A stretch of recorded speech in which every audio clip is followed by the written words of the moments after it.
Hello,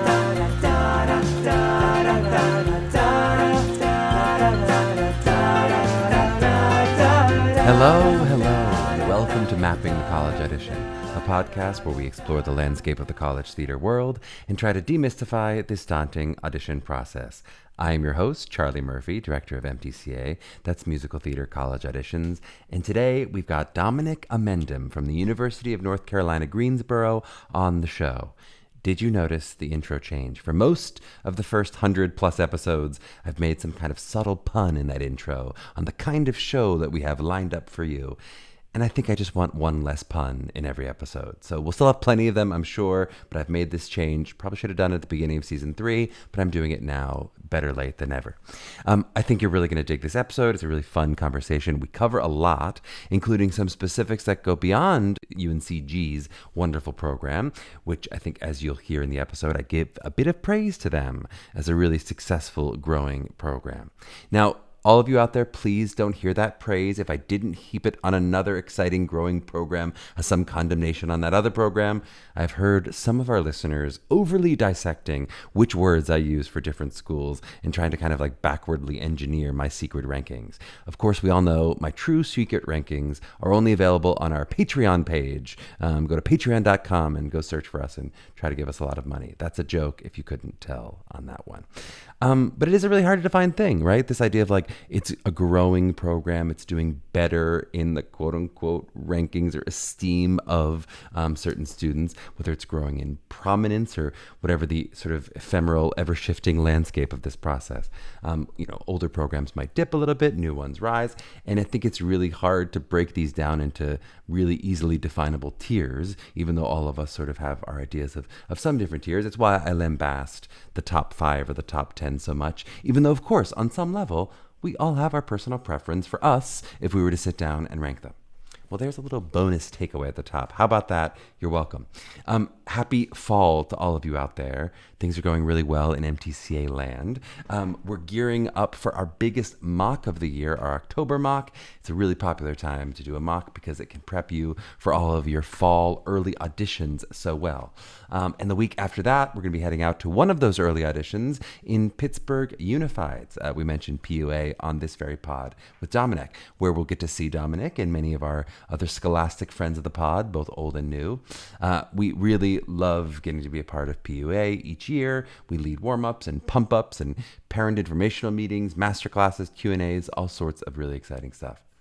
And for those of you who are participating in Pittsburgh or any of those very early audition creations, I think Dominick gives some really good advice about the longer lasting nature of the relationship that really becomes a necessity for any early fall audition. That you shouldn't view it as a set it and forget it kind of thing if you're interested in the school, but as the beginning of a months long relationship, especially since Dominick says what we so often say here at MTCA, that for programs with a smaller class size, they are making the majority of those decisions during the prime season, which may be nearly 6 months later, depending when your audition takes place.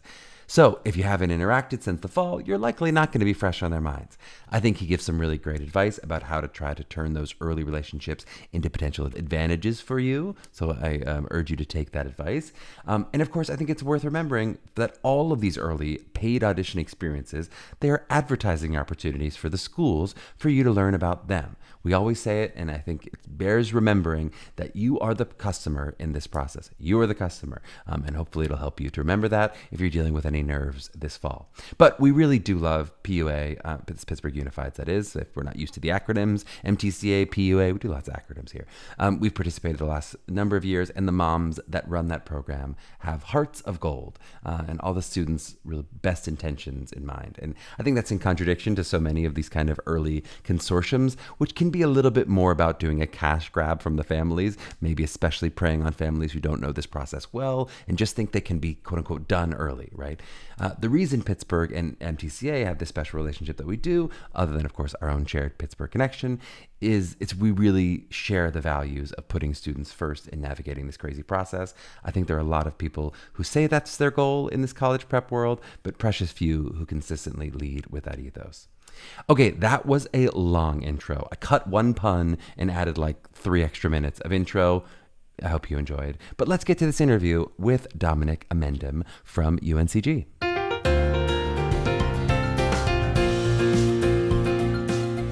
Well, we are so excited to be joined by Dominick Amendum. Dominick has a degree from the UNC Greensboro, this very same, a BM. He has been on Broadway in shows like Wicked, where he's also done the LA and the Touring Company as the music director. He's worked on First Date with friend of the pod, Krista Rodriguez. Also recently was working on the Wicked Part 1 movie with friend of the pod, Ethan Slater. And that's all we'll say about that right now at the moment. And Dominick is currently the coordinator of the musical theater program at UNC Greensboro, which we're going to talk about today. It is located in Greensboro, North Carolina.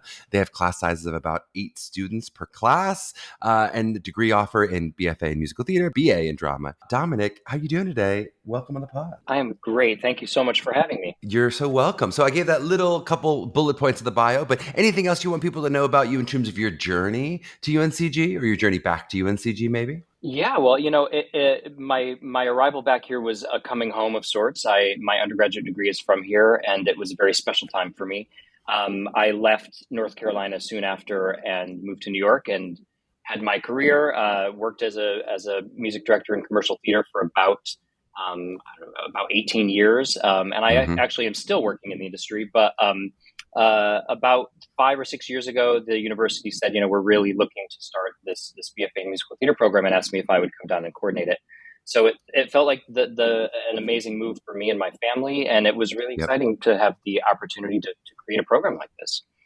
And really cool. Maybe we'll chat a little bit as we go, but just about, talk about, some people say, I work in the industry, meaning like I like direct a local show or whatever. But Mhm. you were, when we were scheduling this, you were in London doing the Wicked movie. So you really mean working professionally when you say working professionally. Yeah, yeah. I'm. It's one of the things that I love about the combination of doing this work still, and then bringing that experience back to our students here, and keeping our program really up to date on what's happening in the industry. Working at top levels still in the industry is really exciting Yeah. for me. It keeps me invested in the work we're doing here at the university. I love it. All right. So let's dive in to UNCG. And are we okay if I colloquially call it UNCG as opposed to. That's what we all call it. Yep. Okay, good. When I say UNCG Greensboro, then I'm like, it's too many G's. I've hit Exactly. I've doubled the G. We don't want to do it. Okay, so let's just talk a little bit about what it means to be a UNCG student in your experience and as that's shifting. So what it has meant, and then also sort of what you intend of what a UNCG student is. Yeah, well, I think one of the things that we're proudest about is the diversity of our campus. We are one of a few minority serving institutions in the nation. So I think UNCG students come from. Sorry, I mean majority minority serving? Yeah, exactly. We have, well, our minority population at the university is just over 50%, and there's Uh-huh. only Yep. about or I think around 90 schools in the nation that are classified as Yep. such. And so our students come from all walks of life, all backgrounds, and I think one of the most amazing things about the diversity you find here is that it's diversity of all types, socioeconomic diversity, diversity of people, their background, whether they are the first time degree seekers in their family, Mm-hmm. certainly gender diversity, and it's just an incredibly exciting melting pot of different people and different views and different backgrounds, which I think Mm-hmm. really defines who we are. And that's both the university in general and the School of Theater. Yep. And then let's talk a little bit about the curriculum. So, what are the 4 years? There's only 32 people in this BFA Right. musical theater at any time. I mean, that is a very small program. Talk to us about what are they learning as their cohort of 8 as they go through it? Classes, what's the journey from freshman, sophomore, junior, and then senior year? Yeah, I mean this could take up the rest of the podcast. So what I'll We're say ready. first, We'll make it a 4-hour podcast if we have to. perfect. What I'll say first is, the size of the program was a very deliberate choice. What I jokingly say, I know how to handle a cast of a large Broadway show, and our program is about that, which it Mm-hmm. makes it so that we can really be individual and personalized with each student. So student Mm-hmm. A's training progression might look very different from student B's training progression, and that comes down Mm-hmm. to dance and what they're working on their voice lessons, and just you name it. We're looking to individualize the training for each student, and I don't know how to do that Mm-hmm. with many more than 8 in a cohort. It really allows us to get to know them and what they need. Um, and then as far as our I think that's what everything we do in this program comes back to, that individuality for me. And then as far as the curriculum, we have the usual things that you would expect to find in a BFA program. We have 8 semesters of private vocal study, hour-long private Mm-hmm. lessons each semester.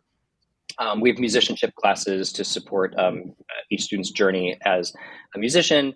We certainly have I think one of the best acting progressions in the nation. We built this program on a very successful BFA acting program that has a lot of recent alums that are doing wonderful work, particularly on screen. So our acting progression is a bit heftier than some and includes on-camera training. And then also includes a lot of electives that students can take after they're done with the regular acting progression. We also have dynamics classes like movement for the actor, voice for the actor. You'll also find one progression that I'm very excited about is our musical theater studio progression, which is one class per year. The freshman class we call cabaret class. It's where we really, the freshmen each create a cabaret telling their own story with their own music choices. But what we're really doing is working on storytelling and narrative, and those they might not know it, but that's what the class is. We talk about that a lot with our professional actors of like how important that skill is to market yourself. Once you have a little success of going, that's often how you're paying some bills. That you just played off of on Broadway, go around the country doing your cabaret. It's how you make a lot of money doing that. Absolutely, yeah, and it's a really wonderful way for us to get to know our students better in that process, but also for them to start really thinking about narrative and storytelling and scene to song and all of those things. And that studio class progresses, and then it goes right. The senior studio class, which I'm teaching right now, is a class that is all about digital content creation. So this is a way that you can see how our program is really reacting to what the industry is looking for right now. We are working solely with the seniors on self-taping and actors access profiles and reels and all these things that they will need to know as soon as they walk out the door of this institution and start looking for work. So so that studio progression is really where it's our lab where we really put all the pieces together. And then there's certainly a lot of other things, business of and theater history and musical theater history and all those kind of things that create a well-rounded performer. You've not yet mentioned dance significantly. How does the dance classes work with leveling? And are all 8 always together? Do you do across the classes? How does that work? Well, it might surprise you to know that I didn't mention dance because I am not a dancer. So I will say that first and foremost. I only know about the dance progression in that I coordinate the program. But the dance progression is again tailored to the student. It is students. We place students initially in their progression based on their audition with us, and then on the first day of classes, they go through a placement, kind of just like a dance call that is placement. To make sure that they are placed in the correct place.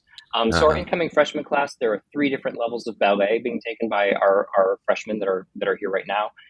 The same can be true of jazz class. You'll also expect to take tap. You'll take a semester of African dance, which we're very excited about, getting our students dancing in community like that. There's contemporary classes, and then we have the UNCG School of Dance, which has a wonderful BFA dance program. Which many of our classes are housed within the UNCG School of Dance, but then certain things are more musical theater driven, like tap, and we have a musical theater dance styles progression that works on both historic and contemporary choreographers material. So there's still a hefty dance component as well. And if the freshmen, the 8 freshmen are broken into 3 levels of ballet, I assume are they taking with other dance students? They're not taking 2-person, 3-person classes. Exactly, yeah, and some upperclassmen. There's some those that are placing into higher level classes might be joined by some upperclassmen. Those that are placing into lower level classes might be joined by some dance minors and things like that. And we're really meeting the students where they are, and then working to push them beyond that as they stay with us. And then you mentioned, it's built off of, or you're using maybe some of the blueprint from the BFA acting program. How do the BFA acting and the BFA MT majors, how do they interact? Do they take some classes together? How do they sort of combine or not combine as they do? Yeah, it's one of the things that I'm really proud of is the great collaboration that exists between the acting faculty and the musical theater faculty. And because of that, I think the camaraderie that exists between those 2 programs and the students in them. It's common to see sometimes some friction between programs like that in university settings. And we thus far have been really successful in avoiding that, which I think is really important for our community. And part of that is that musical theater and acting students take those first 4 acting classes and those 2 dynamics classes together. And we don't differentiate. I often say we are an actor-driven musical theater program. Again, I think that's what the industry is demanding now. And Uh-huh. so in those classes, we don't differentiate between, well, you're an actor and you're musical theater, so then you'll do this scene and you'll do that scene. Everyone is Right. an actor. There is no, you're in this program, you're in that program. And I think that's really important to develop that community, but also give our musical theater students the expectation that we expect them to be just as good an actor as someone who's in that BFA acting training progression. I love it. And if you're an actor, if you're our BFA actor, do you have access to some of those later MT classes? Can you get into the MT studio if you audition in, or how would that work if you go, I'm a great actor singer. I don't really want to dance, but I do love singing. Like, if you're in that kind of BFA actor kind of mode. Yeah, we do have a few BFA actors that are in that category. I will say, there are certain classes like the upper level MT classes and the upper level acting classes that we do try to keep for those smaller cohorts, Yep. those communities. That said, there are also other electives and upper level things that are shared. And the other thing, again, because of the size of our programs, acting is 12, which is also quite Uh-huh. small, and musical theater is 8.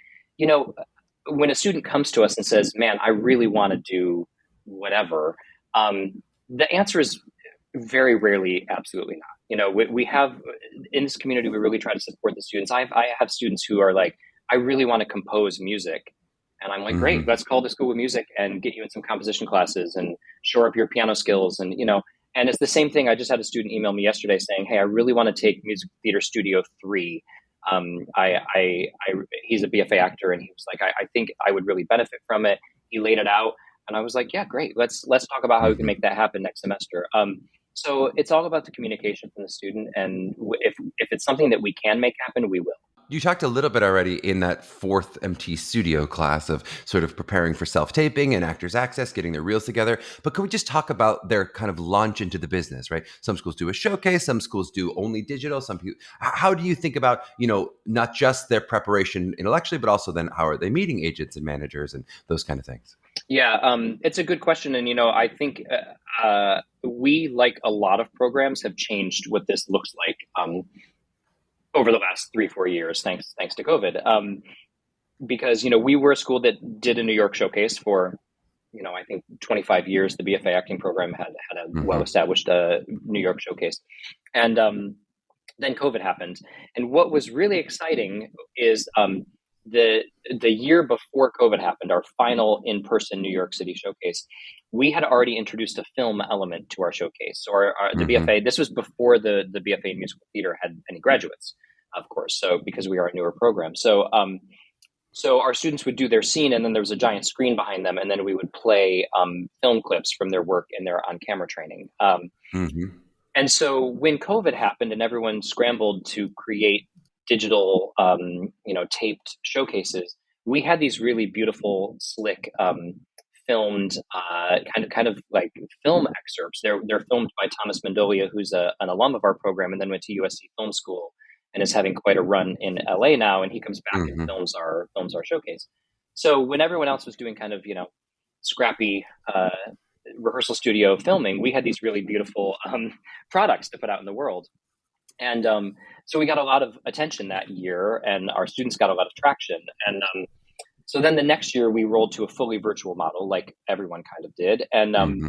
again, we saw a lot of traction from the industry, both because I think of the quality of what we were putting out compared to other programs, and just our students had that on camera training. That's a big part of the training here. Hmm. And so we have stayed with that model. We do a virtual showcase. We still have Thomas fly in, and he shoots it all for us. We're doing scenes and songs for acting and musical theater. And then we package it in cooperation with the Growing Studio, who then blast it out to well over 1,000 agents, managers, casting directors. And then we Hmm. do targeted Zoom sessions with certain agents and managers that are very dependent on also where that particular class sees themselves. A lot of our acting students, because we're in the Southeast, end up heading to Atlanta because there's so much work there right now Hmm. for on camera work. And so we always include Atlanta agents in that group. So we can be really deliberate about who we're inviting to join us via Zoom. We also have agents and managers come and join us on campus as well. So it's all kind of part of a new, a new way of doing things that I think a lot of programs are starting to roll over to. Yep, totally. Well, and you anticipated a future question just in terms of where do you think most of your BFA MTs end up? Is it mostly that they end up in New York? Do some go to Yes. LA? Do some go to Atlanta? Yeah, mostly New York. I will say we've had an amazing run over the last year. We have a number of current students who are one actually just booked a national tour yesterday. I can't say what yet, but and Congratulations. we had one that was on a national tour last year and is now moving on to the Wiz revival that will tour and then come to Broadway. And so Uh-huh. we have a lot of students who are actively still part of the program who are working around the nation, and then we have I would say the students who are making the move to audition and kind of start to look for work are moving to New York. And then the reverse question, where in general do you feel like people come from? Or do many come from the North Carolina area? Do they come from truly all over the country, all over the world? How does that look like for you guys? Yeah, no, UNCG is historically speaking a school that primarily brings in-state students as part of the North Carolina system. There's a high percentage of in-state students in the undergraduate programs. Mm-hmm. Our program, however, is a little over 50% out of state. So we Mm-hmm. still do, we definitely have, I think, a responsibility to students in North Carolina. That's not to say that Mm-hmm. that we save spots or anything, but we definitely we see a lot of North Carolinians audition for us, and we definitely try to kind of honor the, the history of this institution in that way. Yep. That said, we have students from all over the country, as far west as California, as far north as New York area, kind of tri-state area, and Yep. everything in between. We see a lot of students from Ohio, Texas, Georgia. Those three states Mm-hmm. seem to be major kind of feeder states for us. Um, Mm-hmm. and I think, like I said, I think our talent auditions are truly kind of based on that. They're based on the people that we see that we really want to work with and that we think would do well with our training and our program. So as the years progress, we'll see if it continues to lie around that 50-50 Yep. point, or if it starts to push more out of state, or, I think we're open to any possibility there. Well, some of those percentages may have to do with what we're going to talk about next, which is cost. Yes. So, what we found is in-state was 17.7, and out-of-state was 33. How does that generally work in terms of the theater students? Obviously, with only 8 students, you can be pretty specific with, scholarship and stuff like that. Mhm. Are we getting academic scholarships from UNCG? Is there any manipulation of in-state, out-of-state tuition possible? How does it work in terms of if I'm someone who, assume I'm out of state listening to this, Mhm. and I don't want to pay the 33. Mhm. How does that work generally if I'm an incoming Yeah. student? Yeah. I mean, listen, as a newer program, it's one of the things that I'm still working very hard on is scholarship endowment. I mean, we're cracking away at it and getting there, but Totally. it takes time, as you know. So I won't. I don't think anyone here is paying the full 33. I Hmm. the One of the challenges is that many of the scholarship opportunities that are through the university are uh, geared towards in-state students, which is part of the Uh-huh. reason why this is for undergraduates, an institution that attracts in-state students. Also, many of our scholarships are need-based. So for someone who demonstrates need and is out of state, there is a good bit of money to be had. Hmm. If there's less need and you're out of state, then it starts to shift a bit. We do have talent scholarships, musical theater based scholarships that I definitely try to award, both based on need, but also based on out of state versus in state. Obviously, the out of state Uh-huh. students have a bigger lift when it comes to cost. Um, and I'll also say though that I think one thing that's great about UNCG is that our what I'll call our rack rate, if you want to call it that, is I Yeah. think still a good bit less than many institutions of out of state or in state. So it's I think the university in whole tries to keep the costs down as higher education costs Totally. are rising everywhere. And we certainly work with families. We have opportunities for students to work on campus and our box offices and things like that. Hmm. So there's opportunities to help fill the gaps where they appear. And I know some of the schools that have the in-state, out-of-state tuition have some, and maybe you can't officially talk about these things, but have some manipulation of, hey, after a certain amount of time, I'm able to qualify for in-state. Is this off to be cut from the episode? Because I can't even say this out loud. But how does that work? Is UNCG forgiving, where they go, oh yeah, after a year, if your mom moves here or whatever, how does that work in terms of that 17,000 difference? Yeah, listen, this is a dream of mine that someday we'll be able to offer students, undergraduate students, in-state tuition, which some institutions can do. North Carolina Mm-hmm. is a bit more strict about that. And it's not just UNCG, it's actually the North Carolina system and the way the Totally. Board of Yep. Governors kind of controls things. It is certainly possible to switch over to in-state, classification, but it is a complicated procedure, and it has to actually really be documented and It's be not just done my aunt correctly. lives there and I'm living with my aunt now. Some Exactly. schools are a little easier that Yeah, way, but exactly. okay, great. That's good to know. Yeah, they're definitely a little more specific about it than that. The other thing I would say is for UNCG only does in-state tuition waivers for graduate students. They don't do it for undergraduate students. Uh-huh. Like I said, it's a dream of mine, but we'll see. Maybe in another few We'll years see. it Why will not? it will change. You started off the very beginning chatting a little bit about UNCG as sort of a larger university. I just love to hear, like, outside of the theater program, what kind of opportunities, maybe especially academic opportunities, but Mhm. also, clubs and those kind of things. What opportunities do the theaters majors have outside of the theater school? Yeah, this is one of the things I love, and it's when I was applying to programs, I applied to a lot of conservatories as a musician and a lot of universities, and I wasn't really sure as a young person what I wanted.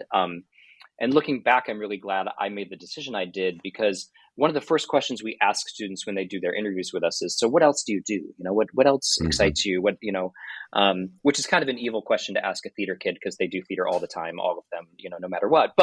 Um, Hmm. but to that end, we are a 20,000 student institution. So we're not one of the huge universities of, Right. 60,000, but we are big enough that there are tremendous academic programs. Our students are minoring in everything from history, anthropology, languages, to American Sign Language, arts administration, music, dance. There's just opportunities for anything academically. Um, and as well as socially, there's 17 Division I sports teams. There's fraternity, sororities, Greek life. I think there's kind of something for everyone, and so much of it depends Hmm. on the student. Some of our students take a lot of get really involved in things outside the theater bubble, and others get here and they're like, you know what, I've waited my 18 years now to really just like focus on the theater thing, and that's what I'm going to Hmm. do. So it depends on the student, kind of what they do with that. But it's a large, mid-sized to large university, and that comes with a lot of different programs that are available. And we absolutely work with our students to open up those possibilities for them.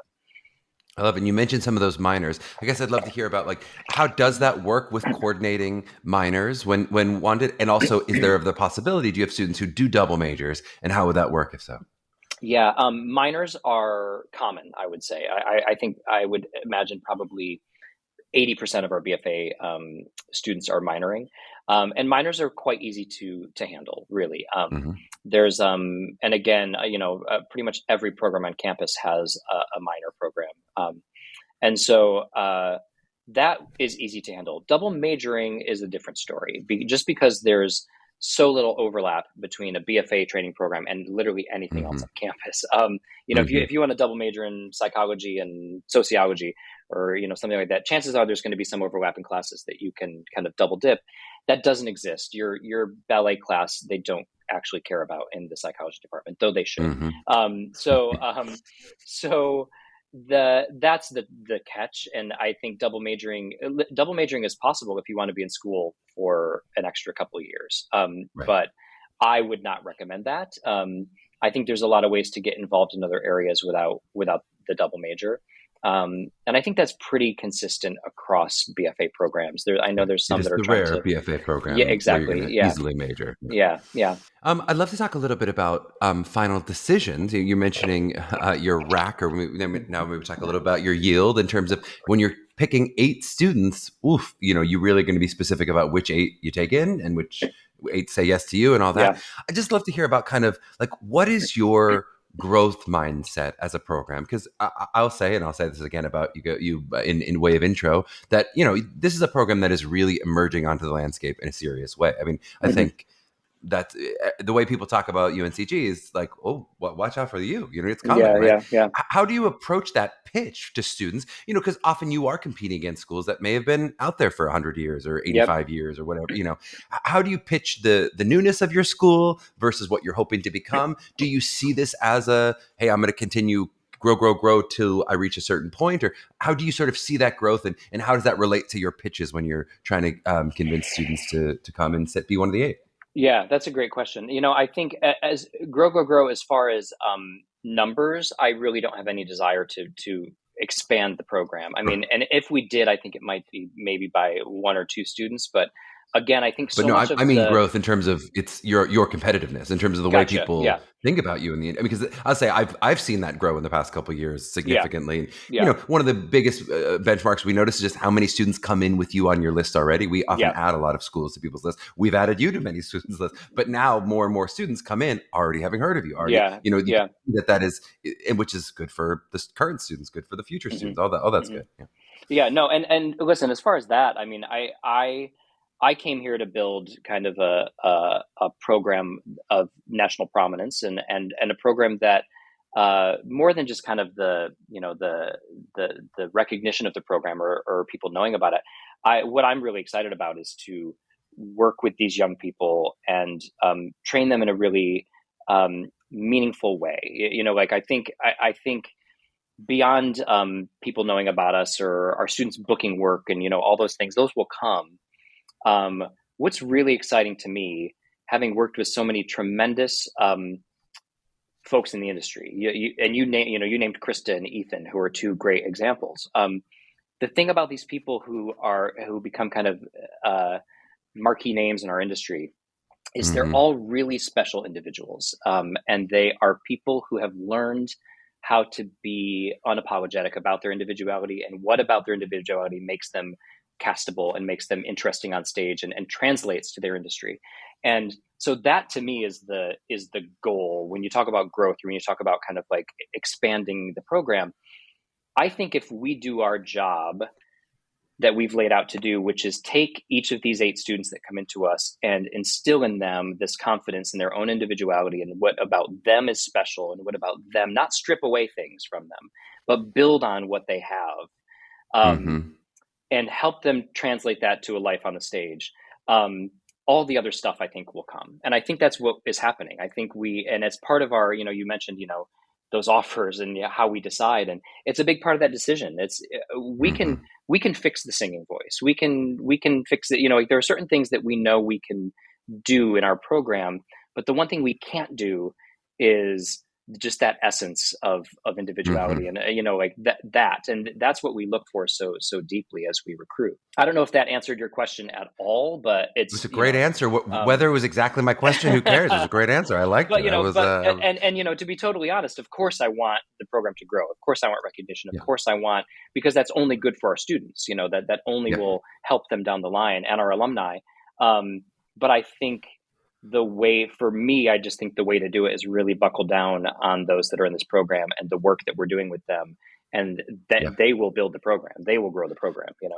Well, and some of the sort of really difficult knife's edge conversation that is inherent in my question is maybe a little bit more for the students to decide of going. The examples we have now, multiple examples of students in the past couple of years who have chosen UNCG over big, been around for Right. 60, 70 years programs, right? Yeah. And so they're making that call of going, we see the way the stock is Yeah. rising, we see the arrow. Yeah. Do we trust it to keep rising? Yeah. That's, I guess, their decision to go, do I trust it's Yeah. going to continue, or Yeah. And um, and a big part of that is our recruitment process, and me just sitting and talking to them about this training, about what we do here. And listen, there's no perfect program. Every program has its challenges and its ups and downs and everything. But I think what we're doing is exciting and special and different in a lot of ways. And I'm going to keep focusing on that I while love it's it. working. Well, on the back end, as we take our little break, we'll dive deep into that exact admissions recruitment process. So, back in a flash. All right, we are back with Dominick Amendum, and we're going to dive into the audition slash admission process for UNCG. I'm going to start you off with a tricky question. Mhm. Just in short, what do you think makes a good audition for you? What makes you want to say, yes, you deserve one of these 8 spots? Oh man, that is a tricky question, and I get asked it a lot, and I don't know that I still even know the answer. Hmm. Here's the truth of the matter is there are people who just walk into the room, and this is true in the industry too, by the way. When I'm casting shows in New York, or there are people who walk into that audition room and just kind of are themselves, are confident, but are kind and fun, and laugh with us and really engage with us. They're present, um, and that is very exciting. We see, just like in the industry, we see a lot of good singers, we see a lot of good actors, we see a lot of good dancers, and we can work with that. But there's that other piece of just who that person is, and they can just carry themselves in the room and just be present and have fun. And Hmm. that those are the people who I write, underlines and stars next to their names on my list. And yeah, that's Well, the yeah. thing. And you mentioned that earlier, that sort of you can't teach that special individual artistry Right. that they have, but you can teach them to help with their voice or their dance or their Yeah. their Yeah. acting. How do those calculations work in your mind? Like if there's a percentage of it, say it's 75-25 in terms of talent versus that special artistry, or vice versa, or is it about clearing a certain bar of talent? I guess where Mhm. does talent factor in? If we're especially looking for that special spark that someone has, Yeah. how does then the talent weeding out factor in for you Yeah, too? I think what you said there. I think there's a bar that must be cleared. Yes, of course we can work with people, with singers and actors and dancers and all that. But there's certainly a threshold where it just feels like there's someone who is going to be um, ready for the training and competitive in a BFA program like this. And Hmm. we don't want to bring someone in who's going to struggle. So I think there's definitely a threshold of kind of vocal ability, acting ability, that kind of thing that we need students to meet. And then beyond that, it's more about the kind of combination of other factors. And I'll also say it was one of the hard things about the virtual auditions. And one good thing for your students and families to know um, is that audition starts the minute you walk into the Hmm. front door of our building. Like we've got eyes on you during check-in, and the way you're talking to your mom, and like all that stuff. It's all kind of factored into the day as we just kind of see how people Uh-huh. navigate the experience with us. That's why our audition days are full days of kind of activities and stuff, because that's really important. Hmm. I love it. Well, let's dive into some of those different audition mediums, especially. Yes, yes. I'd love to maybe start with the pre-screen. So you Hmm. guys participate in the common pre-screen, Hmm. which of course a lot of schools do. Hmm. How do you factor? And I'd love to hear kind of the decision to join the common pre-screen versus asking for your own different, unique thing, right? I know everyone, of course, wants to make it as easy as possible on the students, but different schools kind of feel a certain way about. I don't want to just be another box that you're checked, Yeah, especially if you're going to be one of 8. So we need you to yeah, care about our school yeah. specifically. Yeah, I think, man, I think it's a fine line. I think, again, the point of the pre-screen is again to kind of cross the threshold. It's for us just to get Uh-huh. to know you well enough to make sure that you're someone who we think we could see in the program, who we think we want to spend the time in person with in the final audition. Um, so by that account, I don't want a 17-year-old student who's got a lot going on in their senior year to have to create a whole entire pre-screen package just for us. It just Hmm. doesn't feel ethical to me, given what the pre-screen actually is. There are things that we ask students to prepare specially for us for their audition, but I just think the pre-screen is a tool for us to use to make sure that that is someone that we want to get to campus. And because of that, I don't think it's worth it to make a student jump through hoops like that. I think the more we can line up with other programs, the better. And we were one of the first programs to join the universal pre-screen when it Yep. first came out, and I'm proud of that. I think this BFA audition process is a beast, and the more we can all get together and say, let's not torture these these poor seniors Yes. in high school, the better. From your lips, Yeah, absolutely. yeah. Okay, but then let's talk about some of those other, like whether regional auditions, earlier auditions. So I know you guys Hmm. have participated in the past in Pittsburgh Unifieds. Can you Hmm. talk to me about that, your decision on that end in terms of that altered timeline, right? If you're auditioning much earlier in the year and Hmm. in Hmm. early October, Yeah. how does that work to your advantage and disadvantage, and maybe the students as well? So yeah, we've participated in Pittsburgh and CAP, just a few Mm-hmm. other unified auditions. Um, the What we typically do on those is use them as very targeted live pre-screens. We Uh-huh. still invite students who do those auditions with us to a final audition on campus or even a final virtual audition, just because for two reasons. I think it's better for the student because seeing us that early in the process does sometimes put them at a disadvantage. To be totally Mm-hmm. honest, I think if it's that early, it can sometimes they're not at the forefront of our minds when we're making Totally. decisions in, Yeah. in February, March. So if we are someone they are really interested in, we want them to come to campus, get a sense for who we are on the ground, and just meet us again and do a little material for us. So that's kind of how we've used those in the past. But again, I would still, if there's someone who's really interested in us and who we're really interested in, I plan to speak to them and really encourage them to come and Yes. give us a campus visit. I think that's so important. Well, and let's talk about that. So, I mean, we talk to students a lot about this when they're maybe in the waitlist process a little Hmm. later, if they did a January audition and they're trying to, work through March and how they communicate. Hmm. How does that relationship, how do you prefer that relationship? If you meet October 12th, I'm using Pittsburgh Unified since that's, I think, Hmm. the earliest, right? Yep. If you meet October 12th or October 13th or whatever it is in your year, and then knowing that the big admission is probably happening in February, though, Hmm. or if it happens earlier, their decision certainly is not going to happen until the spring. How do you like that relationship to continue in terms of, are they emailing you once a month? Are they sending you videos? What do you prefer in terms of Yeah, communication? I say this in our audition days actually, and it's maybe one of the more awkward things I say, and I say a lot of awkward things, but uh, which is that this BFA audition process is like dating. As much as it's important for you to know that we like you, it's also helpful Yep. for us to know that you like us. Because at Yep. the end of the day, I when we're only making 8 offers, it's literally the worst few weeks of my life every year because I want to make 40 offers every year. There are people that I am really invested in.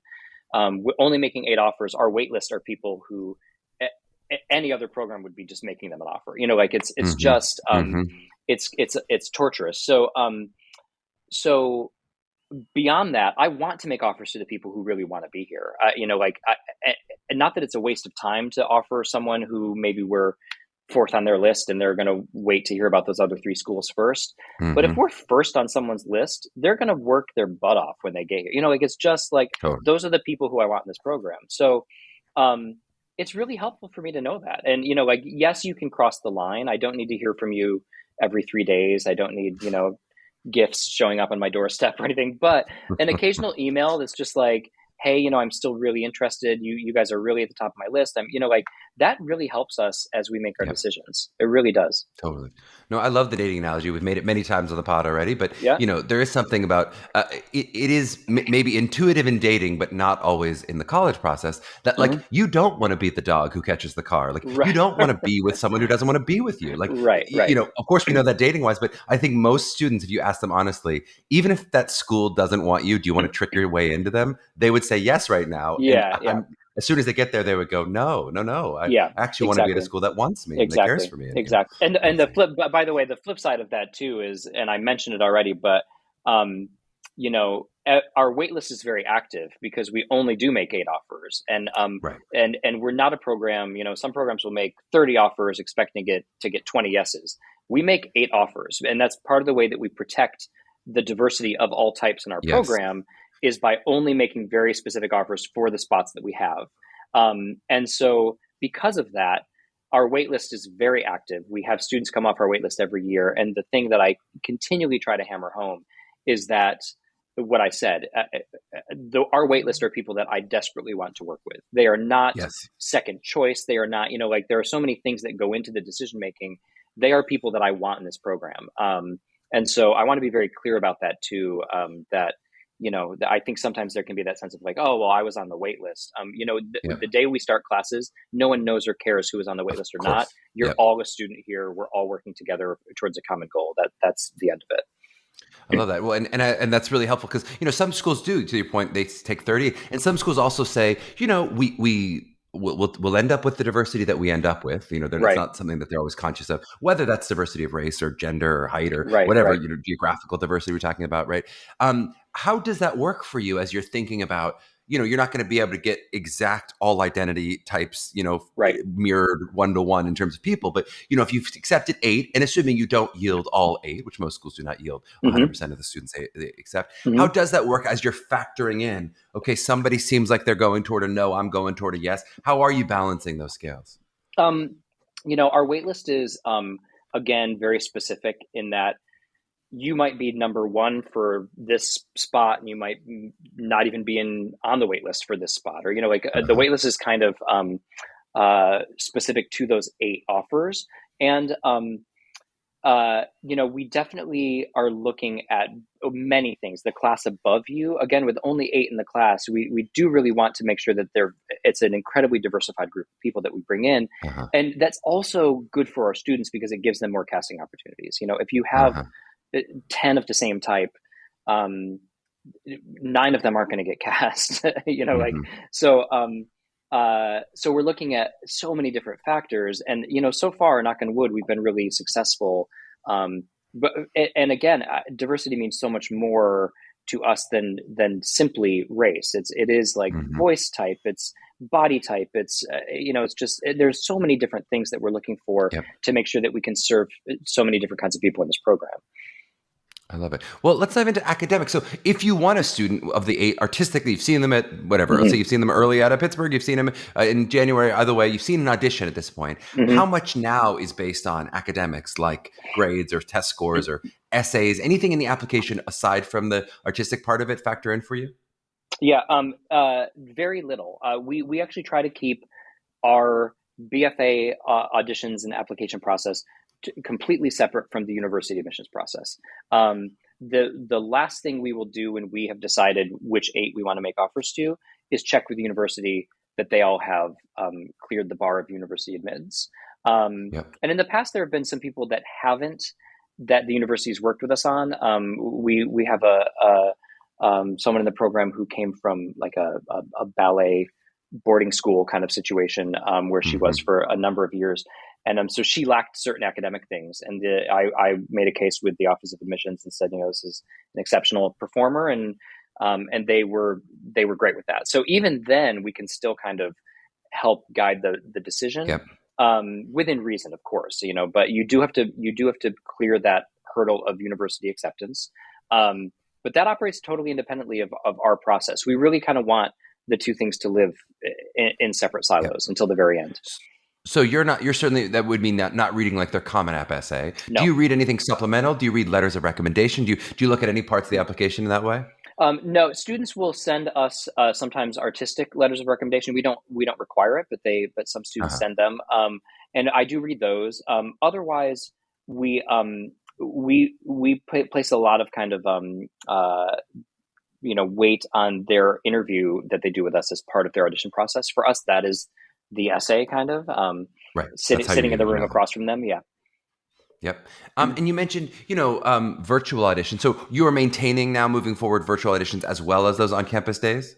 We are, for us, it was important to one thing that a positive that came out of that virtual year, I think, was accessibility. We got to see students from various places around the country that maybe couldn't have afforded to fly or drive, put themselves up, et cetera, for an on-campus audition.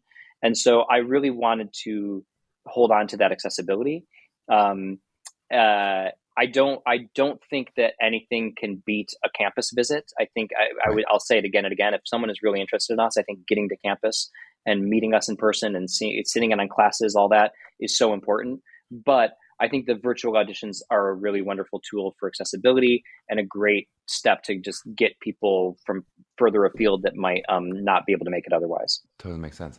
In, your few years here, like, what surprised you? What do you feel like you learned? Maybe you came in thinking, I'm going to know X, Y, and Z. I'm coming from the industry. I know all this about scholastic academic changes that I want to make or how I want to establish this. What were the things that you're like, boy, I was right about that. That felt like I hit that on the head. And then were the things you go, oh, now that I've actually interacted with it, I see how it works a little differently. What has been some of your learning of this experience? Yeah. Boy, that's a good question. I think there's two things come to mind, really. I think the first is how kind of slowly the wheels of higher education turn, and how, like it is like steering a very large ocean liner sometimes, which I'm gonna turn this into a positive now. Watch me go. The the It's one of the things that has been helpful to us as a smaller program and as a newer program, is that we're writing a curriculum now. We're creating a curriculum, in the last 5 years, and as a smaller program, like, we pivoted so quickly for COVID. We were doing Uh-huh. original film musicals that could be filmed in COVID safe environments, written by underrepresented writers. And we were doing, like, checking all the boxes because we were Mm-hmm. new and nimble, Mm-hmm. and that is, when you talk about the 100-year-old programs, that is part of the challenge of those programs, is reacting to the industry is a slower process, I think, for those big Yep. established programs. So that was one of the things that would both surprise me, where I was like, oh, wait, I have to go through 12 committees and 18 forms to make that change. Mm-hmm. But also one thing I think we've been able to play into our favor.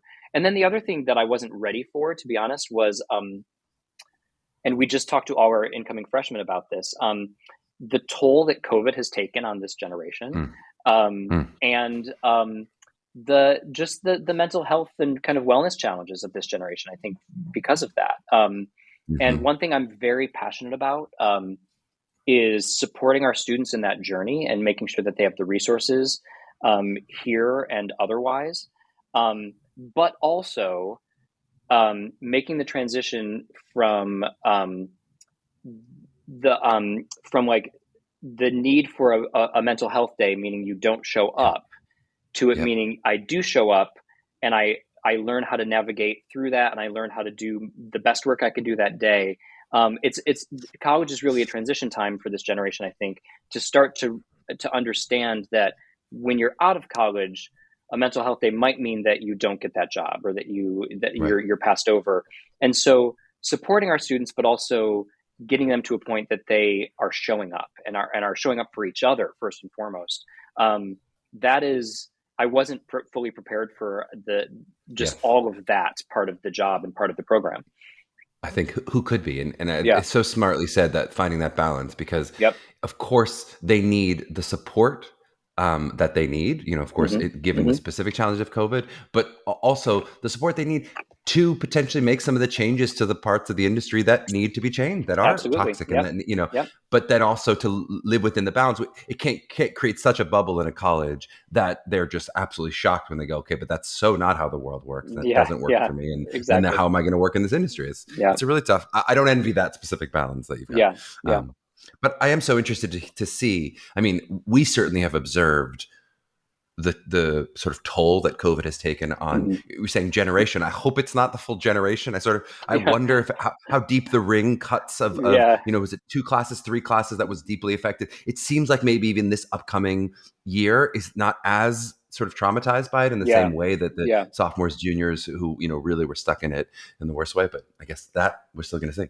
Yeah. Well, I think we're all still figuring out what life after COVID is, right? Oh my gosh, I know. I mean, here I am. I'm getting married in a week, and Yeah. it's like that was from 3 years ago, and we're finally Yeah. trying to reclaim that stuff. I mean, it Exactly. takes time. Yep. I'd love to end on. Do you have any advice? So, you've now helped a number of families and students through this process. Maybe especially for the parents. We have a lot of parent listeners who are Hmm. sort of going, "All right, this is the first episode I've listened to of Mapping the College Edition.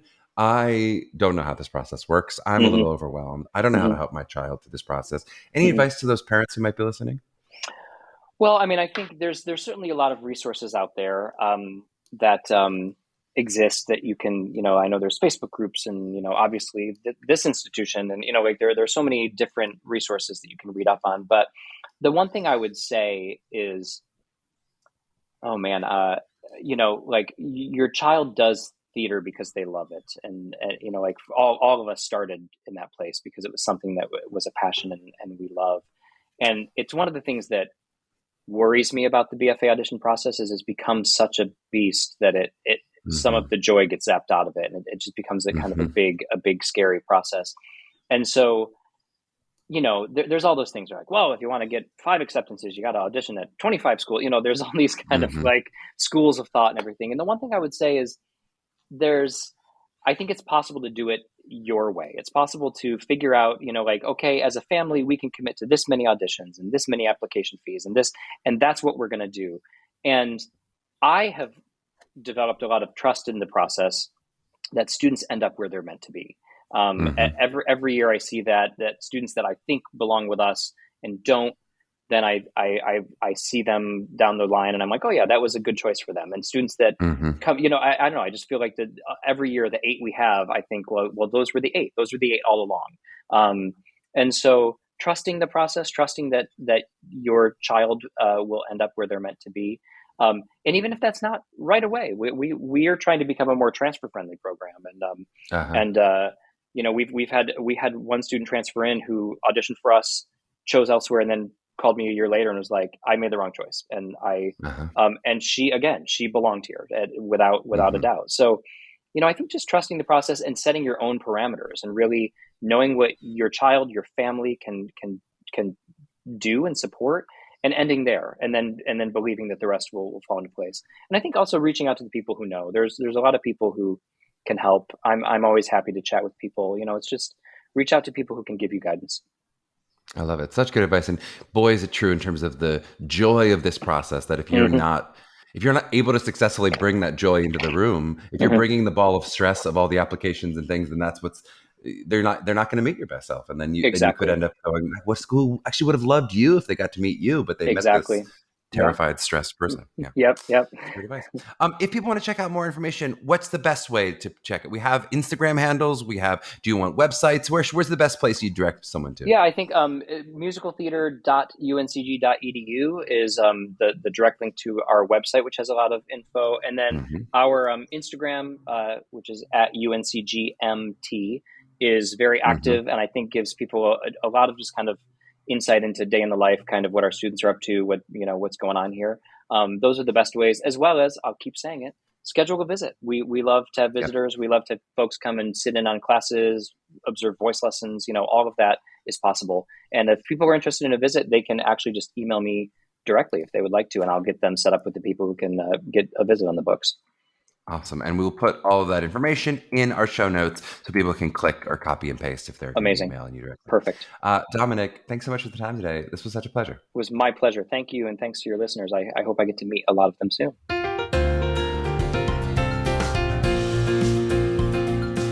Oh, heck yeah. I hope you enjoyed that episode with Dominick. Such an easy conversation, and I think a really clear and cogent advocate for his program. He also uses our favorite dating analogy, which you all must think he's going to do a takeaway on. But no, I've done too many takeaways on the dating as college prep analogy, so I'm going to leave it right there, as tempting as it was. I do like the way that he talks about showing interest and how important that is in programs with smaller classes. I've also talked about that before. So some of that same advice that we give come waitlist time, especially, but really throughout this process, most especially when you're dealing with programs that might not always assume that you might be their number one or they're even their number 2 or top whatever from the get-go. I also think Dominick is another great example, and we've had many of them, about the advantages of up-and-coming programs, being able to really have their finger on the pulse and be nimble in adjusting to the industry as it is now, as opposed to some of the more behemoth institutions that might not be so quick to make those changes. There's some kind of boating analogy, which I'm not sure exactly what it is, but like a speedboat versus a cruise line or whatever. One of them can turn faster than the other, and somehow it's better to be the speedboat, even though, of course, in some other ways, it's nice to be the cruise line. Maddie from Chico State, I think, made a very similar analogy. He also himself is a UNCG alum, so maybe that's why I'm thinking of him in this episode. But he talked about sort of taking the advantage of being a newer, nimbler program as opposed to needing to, work through all the red tape of some of these larger institutions. But what I do want to do a little bit of a takeaway on today, and I think it's going to be a long one. I often say ooh, this will be a short takeaway. This one's probably going to be a long one. Is just about the way Dominick talked about diversity. I did really appreciate the concise way he defined the broader meaning of the word diversity. I feel like I often stumble over a long list whenever I'm trying to clarify that this question does not only mean race, and I think he did that really well. But I also think really fascinating in the way he talked about diversity in terms of their representation. Aside from UNCG, the larger institution, being a majority minority serving institution as a whole university, he talked about the 8 spots that they have and that they give out exactly 8 offers, and then a specific wait list for each spot. Meaning, depending on your identity, you might be eligible for more of the spots in the 8 versus someone else who might only be eligible for 1. You hear me ask that question almost every episode, not every episode, but pretty close. You're probably sick of it. But the reason I ask that is I think it's kind of essential in understanding how a program thinks about diversity and identity, if that's something that's really important to you. And again, different people are going to have different opinions on how important it is to them or how they view the optimal perspective on it. You've heard almost every school say a version of, quote unquote, diversity is very important to us. And you've also heard some schools say, quote unquote, we value diversity, and maybe even weight it in their initial offers, but then they take no control over who and how they yield. So if we happen to end up with an all-female identifying class, then that's just how it goes. And some will not say that outright, but be relatively comfortable with a varying degree of diversity in different factors, mostly letting the chips fall where they may, but then maybe adding an additional filter of something like a rough gender balance or close to a 50-50 balance, and maybe just like a cross-check to make sure their class isn't going to be nearly all white, right? They won't say those last 2 parts explicitly, but you can kind of infer them from looking through the classes. And then some schools have said, we are committing to a very specific quota of at least 50% BIPOC students. And while many schools won't want to give you a full peek behind the curtain, that's certainly their prerogative, it definitely is fascinating to me how these conversations happen if you've not chosen to be one of those articulated extremes that I just mentioned. And again, that's not to say the way that Dominick does it is necessarily better, in my opinion, but I think it is specific and it's tangible and relatively clear in you understanding the specific ways they are bringing these questions of identity to a high level of prominence in selecting their classes, and again, most importantly here in these questions, in their wait lists. And for schools who don't operate that way, let's say they do a number ordered rank in their wait list and just commit to it, a number 1 through 100, and then I'm just going to take them in that order. You are necessarily, mathematically, going to yield a less diverse class when viewed over time because other schools are prioritizing certain identities at a ratio that is not reflective of the auditioning public. And then they're running their wait lists the way that Dominick mentions that he does. So this is one of those things that just feels like a math problem that schools sometimes pretend is a philosophical one or try to kind of look away from and shrug their shoulders at why their classes look the way they do as if it's completely out of their control. Again, I'll say it again, that is not me giving a moral judgment on what I think is right or the right way to handle. This is, of course, a very incredibly complex issue. But I do think I see an intellectual clarity in what Dominick says, or in programs who say they're genuinely okay with a class having any possible identity makeup. Maybe since they're saying, hey, I'm looking at the individual artists, and those artists are choosing wherever they choose, and I'm not going to control that. But more schools than not will give you an answer somewhere in between. And I think some of that is because they don't want to see, you to see how the sausage gets made. But a big part of that is they don't want to fully acknowledge it themselves, whatever the math that they are actually using. And I'll even step back and say, I don't personally believe that these polls are the only intellectually honest positions. Not at all. So often in these cases, that murky gray is where plenty of the answers lie. And I think most would agree that questions of geographical diversity and vocal diversity are not equivalent to race or neurodiversity.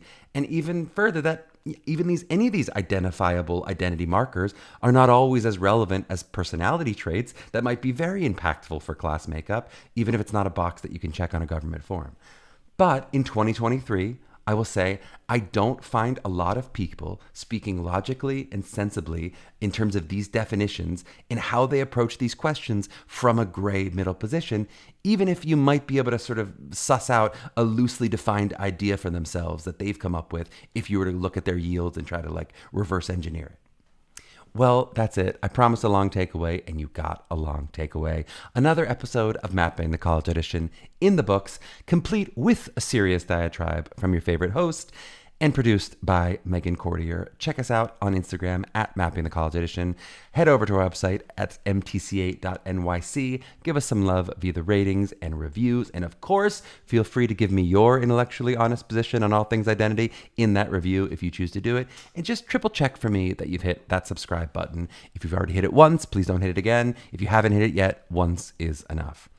To my young artists out there mapping their journeys, do you feel like my long takeaways make you want me to do another mailbag episode soon? Are those fun for you? Feel free to email us at mailbag@mappingthecollegeedition.com if so, and we will see you next week.